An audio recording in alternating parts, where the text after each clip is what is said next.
काबिल वैद प्रतीत होते हैं आप।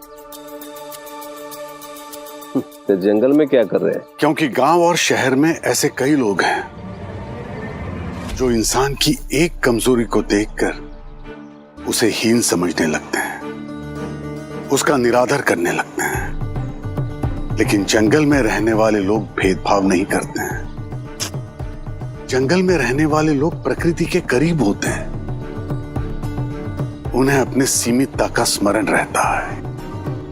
लेकिन गांव और शहर में रहने वाले लोग अपने अहंकार में अक्सर ये सब भूल जाते हैं। हरिओम हरिओम।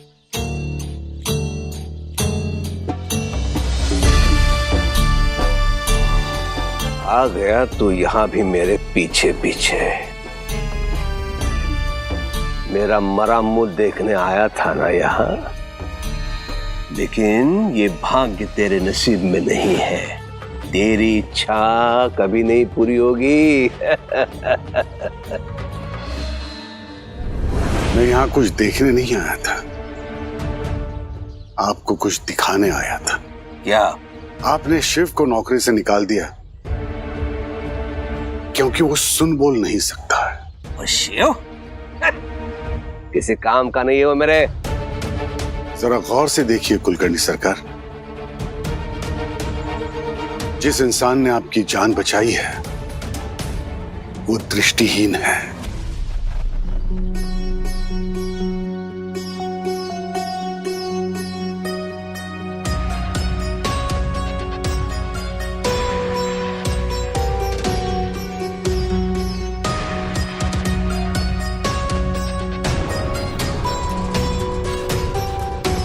शिव की तरह ये भी बाकी लोगों जैसे नहीं है।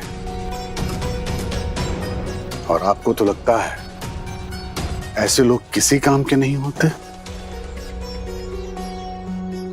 लेकिन आज वही आपके काम आए कुलकर्णी सरकार, क्योंकि ईश्वर ने हर एक को कोई काबिलियत दी है। जो काम सुई कर सकती है वो तलवार नहीं कर सकती। चल भाग यहाँ से। आया ज्ञान बांटने। आपको एक मौका देने आया हूं कुलकर्णी सरकार, अपनी भूल सुधारने का। हो सकता है कल को आपको दुख हो कि आपने शिव जैसे होनहार लड़के को नौकरी से निकाल दिया। कभी कभी तुझे अपनी ही बातों पर हंसी नहीं आ जाती?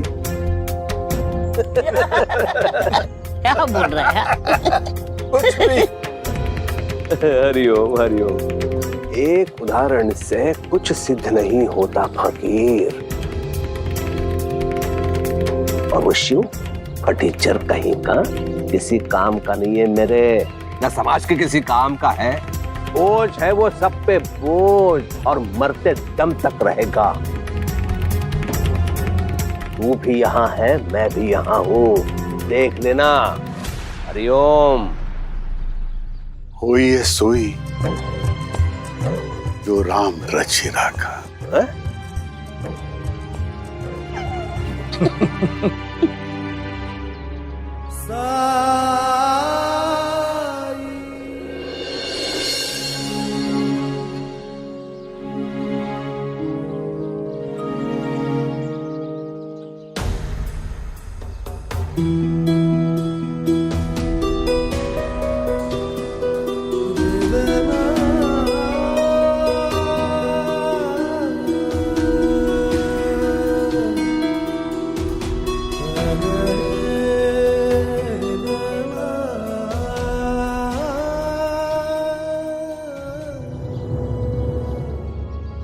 शिव बेटा, क्या हुआ?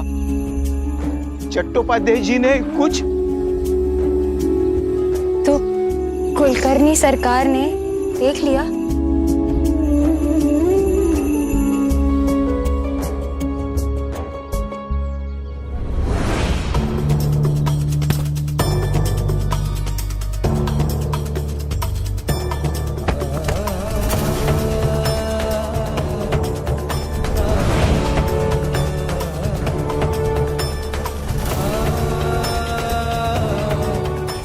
अपमान किया, नौकरी से भी निकाल दिया।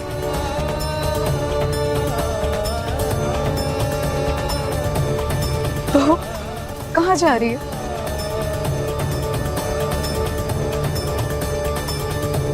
इनकी ये हालत से नहीं देखी जा रही। मैं आती हूँ।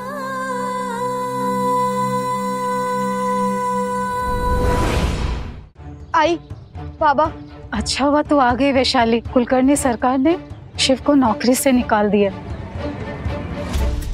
बहुत उदास है, अब तू ही समझाना अपने भाई को। हाँ तो आई, इसमें नया क्या है? हर बार यही तो होता है। पहले कोई शिव को नौकरी देता है और फिर अगले दिन नौकरी से निकाल देता है। मगर आई बाबा, आज मैं खुद बहुत परेशान हूँ। मेरे पति मुझे समझते ही नहीं और ना ही मेरी कोई बात सुनते हैं। आई मैं तो तंग आ चुकी हूँ। लेकिन तू भी तो कम नहीं है, कितना लड़ती रहती है जवाई बाबू से। मैंने तुझे कितनी बार समझाया है कि गृहस्थी में समझौते भी करने पड़ते हैं। हर बार अपने बारे में सोचना जरूरी नहीं है। साईं भी यही कहते हैं और अब आप भी वही सब दोहरा रही हो। मुझे तो कोई समझता ही नहीं है यहाँ। अरे जब बोलने वाले का दुख यहाँ कोई नहीं समझता तो ये ना बोलने वाले का दुख कौन समझेगा? सुनो सुनो सुनो, एक प्रेमी जोड़े की कहानी सुनो, जिनका प्यार देखकर आप सब भी प्यार में पड़ जाएंगे।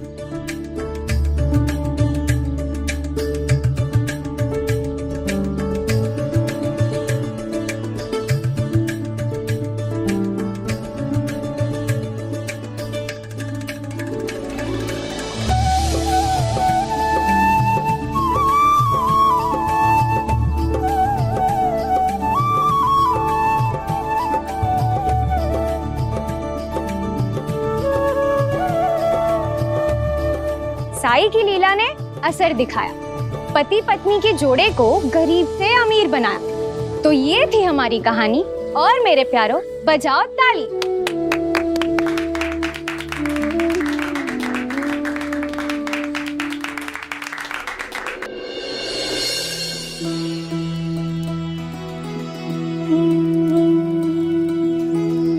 साईं,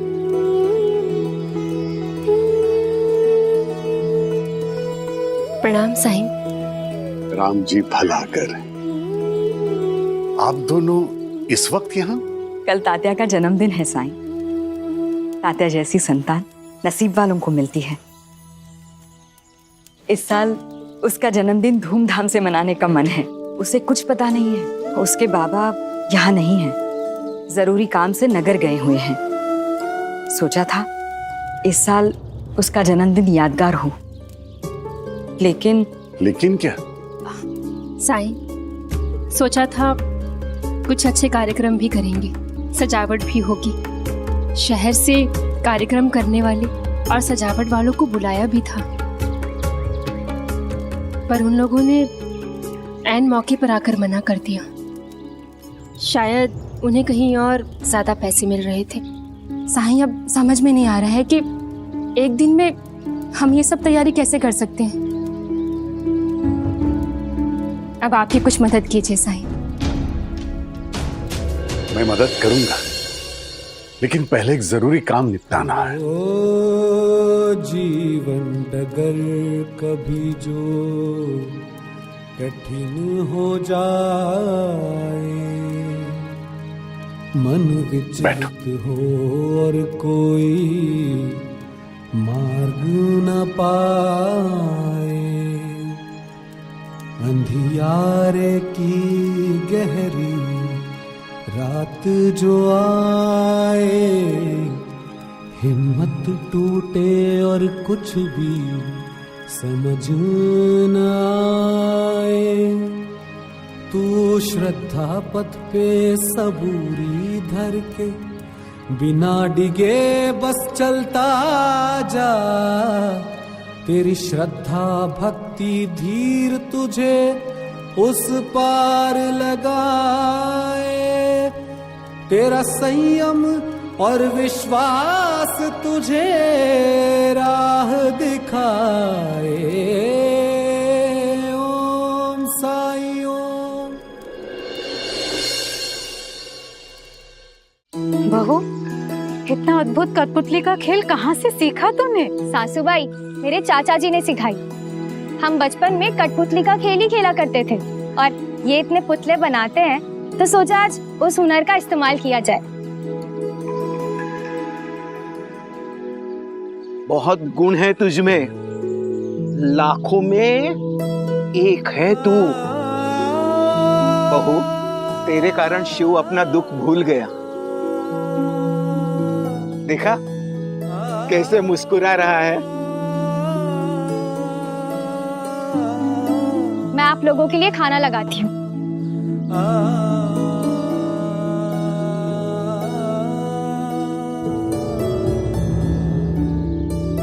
पिछले जन्म में बहुत पुण्य किए होंगे हमने, इसलिए भूमि जैसी बहू मिली। बस कीजिए बाबा, दिन भर भूमि ये भूमि वो, क्या हो गया आप दोनों को? भूमि के अलावा कुछ और दिखाई ही नहीं देता है। और आई, आप बताइए क्या बदल गया इस कहानी से? क्या शिव को दोबारा नौकरी मिल गई? क्या आपकी गरीबी मिट गई? आई वैशाली, तू ऐसी बातें क्यों कर रही है? क्योंकि आप सब तो अपनी आंखों पर पट्टी बांधकर घूम रहे हैं। कुछ दिखाई ही नहीं दे रहा है आपको। मेरी परेशानी तो आप लोगों के लिए जैसे कुछ है ही नहीं, मगर कम से कम अपने बेटे के लिए तो सोचिए। आई, शादी से इंसान जिम्मेदार बनता है, उसे जिम्मेदारी का एहसास होता है। और एक इधर मेरा भाऊ है कि शादी होने के बाद और बेफिक्र होके घूम रहा है, जैसे कोई जिम्मेदारी है ही नहीं, जैसे कोई चिंता ही नहीं उसे। दिन भर भूमि के आगे पीछे लट्टू बनकर नाचता रहता है, तो काम पर ध्यान लगाएगा ही कैसे? तभी तो इसका कहीं कुछ नहीं हो पा रहा है।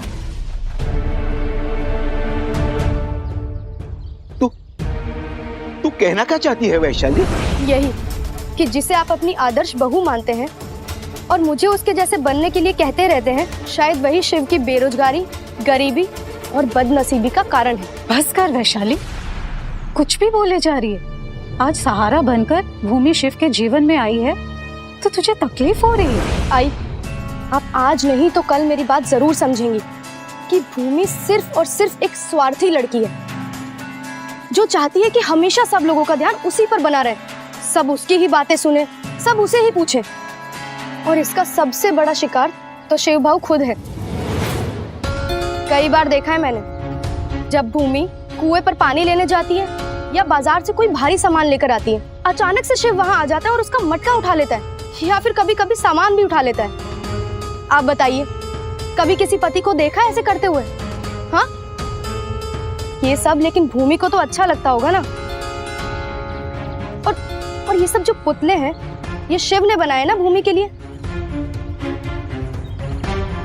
कोई अपनी बीवी के लिए इतना करता है क्या?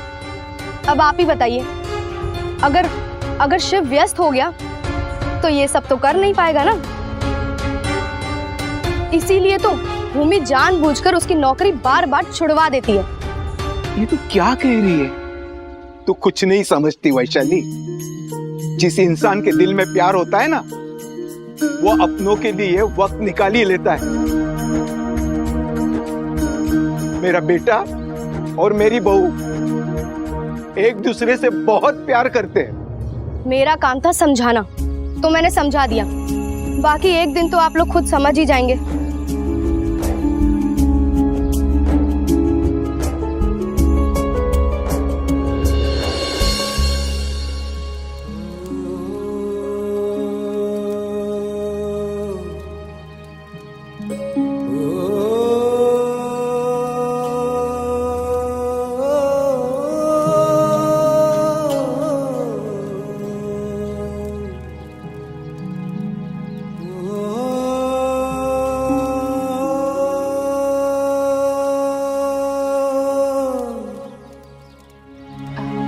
साईं, अब मदद करेंगे हमारी? नहीं, क्योंकि तुम्हारी मदद करने के लिए कोई आ चुका है।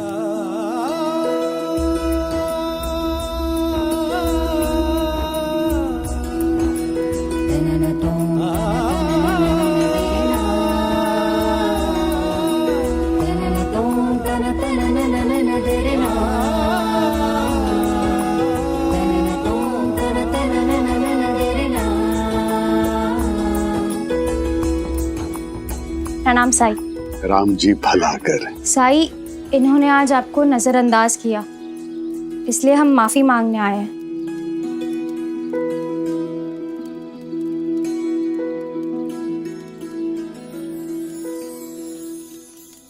पर साई, हमारी बदकिस्मती जा ही नहीं रही। आज इन्हें पहले दिन ही नौकरी से निकाल दिया और कुलकर्णी सरकार ने तो इन्हें। जानता हूं, बदकिस्मत तो वो है जिन्होंने शिव की कीमत नहीं समझी,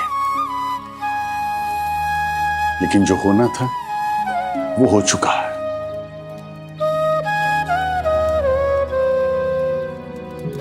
अब आगे का जीवन तुम दोनों का इंतजार कर रहा है। जीवन में और भी मौके आएंगे। बस साई, वो मौका जल्दी आए और जल्दी इन्हें अच्छा काम मिल जाए। इसीलिए मैंने सोचा कि आज मारुति मंदिर जाकर तिल का तेल चढ़ाऊंगी। हमारे गांव में ना नेने साहब थे, वो यही करते थे, मन्नत मांगते थे और तेल चढ़ाते थे। अब यहाँ से मैं सीधा बाजार जाऊंगी तेल लेने।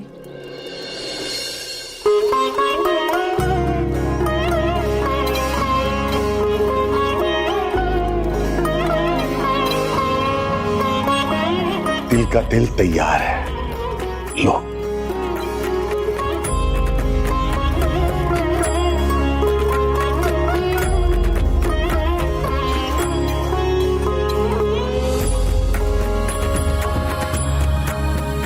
धन्यवाद साई। इस नेक काम में मुझे भी योगदान देने का मन था। बस अब आपका सहयोग मिल गया है ना, तो मेरी मन्नत जरूर पूरी होगी और इन्हें भी एक मौका जरूर मिलेगा। बल्कि ऐसा मौका तो आ चुका है भूमि।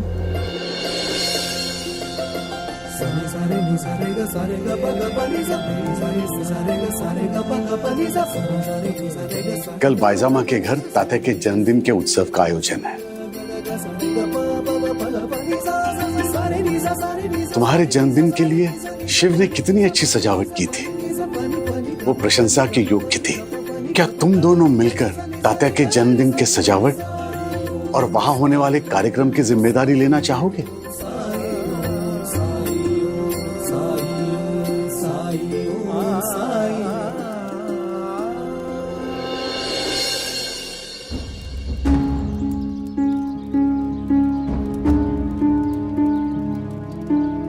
साई, इतने बड़े आयोजन की तैयारी हम दोनों कैसे करेंगे?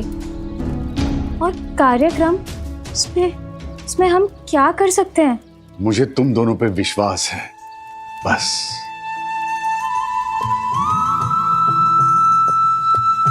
जब साई को तुम पर विश्वास है तो हमें भी पूरा विश्वास है।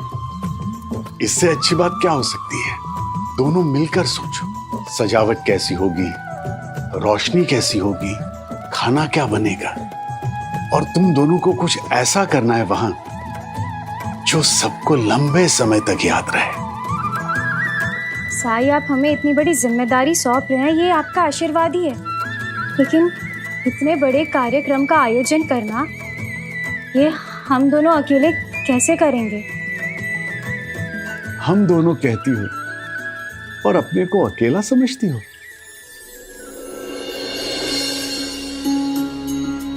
जब तुम दोनों साथ हो तो डर किस बात का?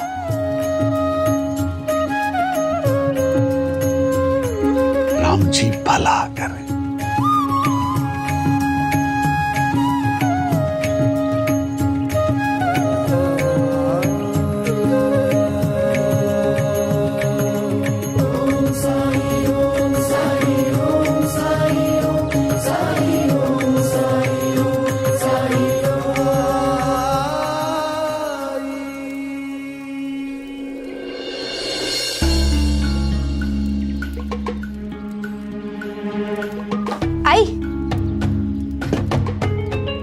आज एक ही दिन में 2 बार कैसे आना हुआ? क्यों, ये मेरा घर नहीं है क्या? खैर जाने दो। आई, वो विमला याद है? वो मुझे मिली थी, वो मुझे बता रही थी कि उसने चुनरी पे कढ़ाई का नया काम शुरू किया है। उसके जो पति है ना, वो नगर से उसे रंग बिरंगी चुनरियां लाके देते हैं, फिर वो उनपे सुंदर सुंदर कढ़ाई करके अपने पति को वापस देती है और फिर वो उन्हें बेच देते हैं। तो ये बताने आई है यहाँ? हाँ आई, मैं सोच रही थी कि मैं भी शुरू करूं। वैसे भी ये तो दिन भर अपने काम में लगे रहते हैं, मेरे लिए तो समय ही नहीं है इनके पास। मेरे पास जो खाली समय है उसमें मैं। लेकिन बेटी, मगर आई, विमला भी तो कर रही है ना। क्योंकि वो ये सब बचपन में सीखा था। वही तो आई, मैंने सोचा कि मैं भी सीख शिव, लूंगी। क्या हुआ?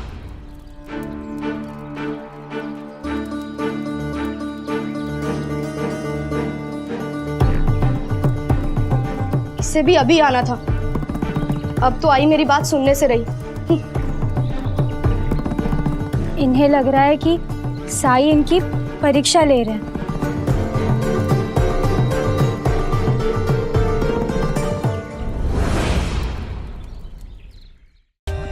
For more updates, subscribe to our channel, click the show links and enjoy watching the videos.